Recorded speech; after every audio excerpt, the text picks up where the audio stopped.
उपेंद्र कुशवाहा जी भी हैं जो अपने उजियारपुर के ही उम्मीदवारी पेश की हैं और जनता से मिल रहे हैं। आइए जानते हैं जनता से मिलके कैसा अनुभूति मिलती है भैया। जनता से मिलकर के बहुत खुशी मिलती है और जो उनका रिएक्शन होता है वह निश्चित रूप से सामने वाले का जो रिएक्शन होता है वह लगता है कि वह अपने बेटा से मिल रहे हैं। खुद ऊर्जान्वित महसूस करता हूं और जिस काम में लगा हुआ हूं बदलाव के लिए, उजियारपुर भी विकास की पटरी पर तेज गति से दौड़े, इसके लिए इस अभियान में जो लगे हैं उसमें उस काम को करने का उत्साह 10 गुना मुझ में ज्यादा हो जाता है।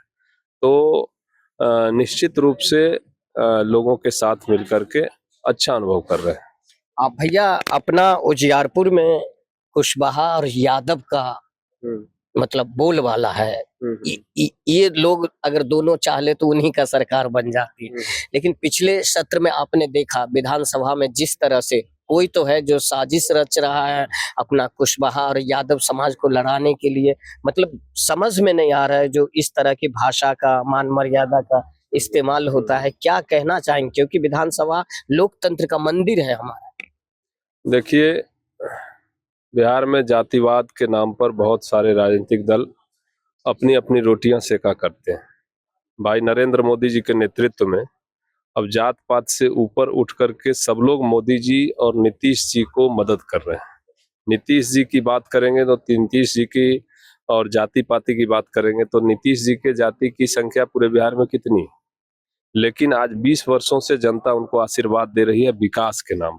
विकास पुरुष का बिल्कुल बिल्कुल, और वास्तव में है। विरोधी भी कहते हैं कि यदि कोई आज तक का सबसे ईमानदार और विकास करने वाला कोई मुख्यमंत्री हुआ है तो वो नीतीश कुमार है। और हमारी पार्टी के साथ उनका लगातार गठबंधन रहा है।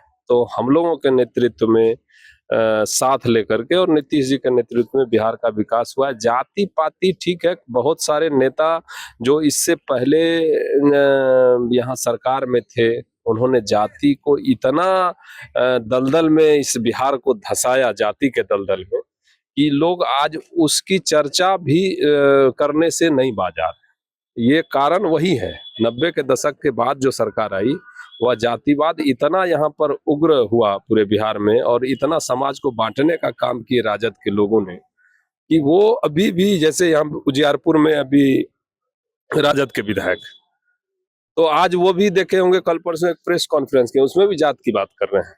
फलाना जात, चिलाना जात, हम दोनों एक हैं, फलाना अलग है, ठेकाना अलग है। तो ये जात पात करके और लोगों को बांटने का काम कर रहे हैं और जिस प्रकार की भाषा का इस्तेमाल कर रहे हैं और हमारे डिप्टी सीएम के बारे में बातें कर रहे हैं कि उनके साथ वो समाज नहीं है, तो वो समाज के, उस समाज के ठेकेदार हैं। कौन पहचानता है आलोक मेहता को? पूरे बिहार में कुशवाहा समाज के नेता हैं, कोई मानता है नेता? यहाँ पर विकल्प नहीं रहने के कारण, सही विकल्प नहीं रहने के कारण विधायक हो जाते हैं और पटना में जाकर के लालू जी की सेवा करते हैं, उनके बच्चों की सेवा करते हैं और वो अपने आप को कहते हैं कुशवाहा समाज का नेता है। कोई कुशवाहा समाज उनको नेता वता नहीं मानता है। हाँ, यहाँ विकल्प बढ़िया नहीं मिलने के कारण विधायक हो गए। तो आज सूरज को आईना दिखा रहे हैं। सम्राट चौधरी के सामने में वो क्या है? कुछ नहीं है। और जिस प्रकार से सम्राट चौधरी के नेतृत्व में पूरी भाजपा और सब समाज के लोग, सिर्फ कुशवाहा ही नहीं, सभी समाज के लोग सम्राट चौधरी जी के नेतृत्व में, हमारे माननीय सांसद नित्यानंद राय जी के नेतृत्व में, माननीय नीतीश कुमार जी के नेतृत्व में बिहार को आगे बढ़ाने के लिए सभी समाज के लोग एकजुट हैं और निश्चित रूप से इस बार हम लोग 2/3 बहुमत से 2/3 सीटों के साथ सरकार में आएंगे। बिल्कुल सर, एक मैं देख रहा हूँ कि ये दिल्ली तो नहीं है, अपना बिहार है, लेकिन एक नई पार्टी जनसुराज है, वो भी अपना विपुल फूंक रही है। तो क्या लगता है उनका कुछ है भविष्य या नहीं? देखिए, वो तो हमारे बड़े लीडर उस पर अपना बात रखे ही है। प्रशांत किशोर जी, उजियारपुर में कुछ है उनका? उजियारपुर में कुछ नहीं है, प्रशांत किशोर का कुछ नहीं है। वो हर पार्टी से जो ऐसे विक्षुब्ध लोग हैं, कोई न किसी को कोई पद नहीं मिला होगा, किसी को टिकट की आशा होगा तो उसको जो नहीं मिलेगा, वो सबको अपने में शामिल कर रहे हैं।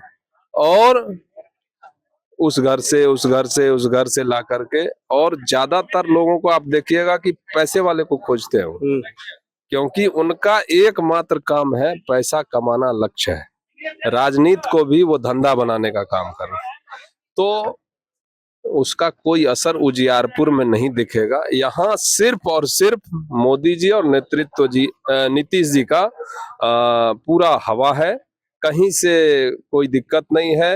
आलोक जी निश्चित रूप से हारेंगे। अजन सुराज फनसुराज और किसी का यहाँ पर कुछ नहीं। जाते जाते हमारे उजियारपुर के मतदातागण से क्या अपील रहे? सभी हमारे उजियारपुर के सम्मानित मतदाताओं से मैं यही आग्रह करूंगा कि आप सब मिल करके, और जिस प्रकार 2019 के लोकसभा चुनाव में जिस प्रकार से यहाँ 40,000 मतों से इस विधानसभा को जीते थे, वही इतिहास दोहराना है।